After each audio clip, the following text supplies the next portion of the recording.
हमने शहर को दी एक नई पहचान, हम हैं सिंघानिया बिल्डकॉन।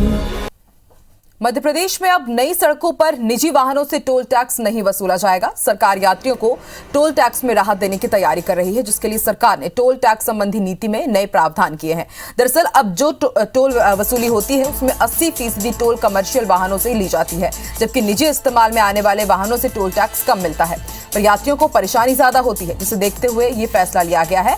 इसके लिए लोक निर्माण विभाग ने करीब 200 सड़कों पर सर्वे करवाया था, जिसमें ये बात सामने आई है। इसे देखते हुए मुख्यमंत्री के समक्ष ये प्रस्ताव रखा गया था कि निजी वाहनों की यदि टोल टैक्स से छूट दे दी जाए तो यात्रियों को सुविधा होगी और राजस्व का भी ज्यादा नुकसान नहीं होगा। मुख्यमंत्री ने इसके मद्देनजर नीति में संशोधन का प्रस्ताव तैयार करने के निर्देश दिए थे और इसके मद्देनजर विभाग ने ये प्रावधान तैयार किया है।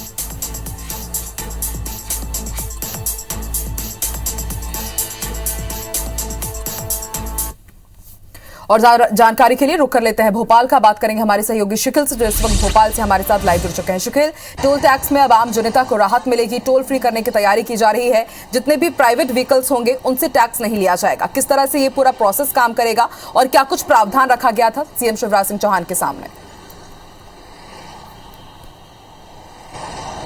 देखिए, मध्य प्रदेश सरकार ने टोल नीति को लेकर निर्देश दिया था कि इसकी नीति बनाई जाए और एमपीआरडीसी ने इसकी नीति जो है वो बनाई थी और इसमें यह बात बताई गई थी कि जिस प्रकार से जो टोल टैक्स लिए जाते हैं उसमें कहीं ना कहीं जो 80% जो भाग होता है वो कमर्शियल वाहनों का होता है और महज 20% भाग निजी वाहनों का होता है। लिहाजा जो टोल वसूली है वो सिर्फ और सिर्फ कमर्शियल वाहनों से की जानी चाहिए और इसमें कहीं ना कहीं जो निजी वाहन है उन्हें राहत देने की बात कही गई थी। और इसे लेकर प्रस्ताव जो है एमपीआरडीसी ने पीडब्ल्यूडी को दिया और पीडब्ल्यूडी के जो मंत्री हैं गोपाल भार्गव, उनकी अनुशंसा के बाद ये प्रस्ताव सीएम शिवराज सिंह चौहान तक पहुंचा था और उन्होंने फिर इसको हरी झंडी दी है। फिलहाल जो नई सड़कें एमपीआरडीसी हैं उन पर यह कहा गया है कि जो नई सड़कें एमपीआरडीसी की होंगी उन पर टोल निजी वाहनों से नहीं वसूला जाएगा, सिर्फ कमर्शियल वाहनों पर टैक्स जो है वो लगाया जाएगा। लेकिन अगर देखा यहाँ पर जाए तो जिस प्रकार से जो पुरानी सड़कें हैं, क्योंकि जो सर्वे यहाँ पर सामने आया है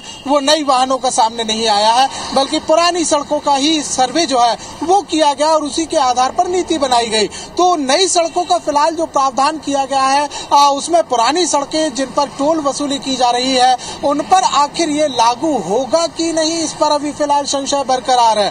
क्योंकि सबसे ज्यादा जो टोल वसूली की बात की जाए तो वो पुरानी सड़कों पर भी टोल वसूली जो है वो की जाती है और नई सड़कों जिस प्रकार से जो बनेंगी या जो बनाई जा रही है उनकी संख्या खासी कम दिखाई देती है। और इसके अलावा यूं भी देखा जाए कि इन सड़कों में राज्य जो एनएचआई की जो सड़कें थी उनकी भी सर्वे में उनका भी रूपरेखा तैयार की गई थी, वहां भी यही बात सामने निकल कर आई है। लेकिन जो एनएचआई की सड़कें हैं आखिर उन पर निजी वाहनों पर किस प्रकार से टोल वसूली की जाएगी या केंद्र सरकार इस पर क्या निर्णय लेगी, क्योंकि जो एनएचआई है वो नेशनल विंग मानी जाती है सड़क निर्माण के लिए। इसे लेकर फिलहाल अभी तस्वीर साफ नहीं हुई है, बल्कि यूं जरूर कहा जा सकता है कि कुछ हद तक राहत जरूर प्रदेशवासियों को मिलेगी, क्योंकि नई सड़कों के जो टोल होंगे वो उन पर निजी वाहनों पर छूट जो है वो दी जाएगी। हालांकि इस प्रस्ताव में बहुत सारी बात और कही गई है, सड़क निर्माण से संबंधित भी कई